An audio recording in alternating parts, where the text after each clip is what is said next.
مرحبا، كيفكم؟ اليوم الرابع من ترميم بيتنا بحمص، وهذا الفيديو على طلبكم.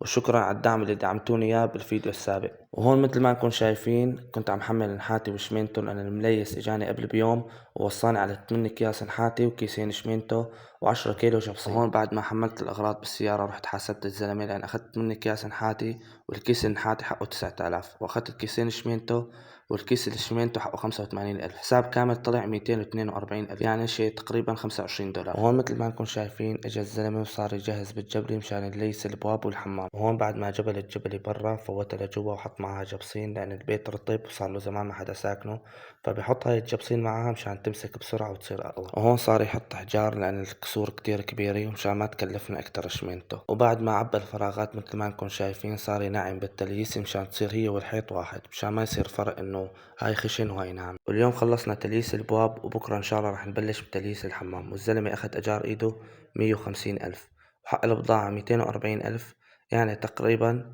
شي 400,000، يعني $40. وإذا بتهمكن هيك فيديوهات حطولنا متابعة وحطولنا لايك مشان نستمر. سلام.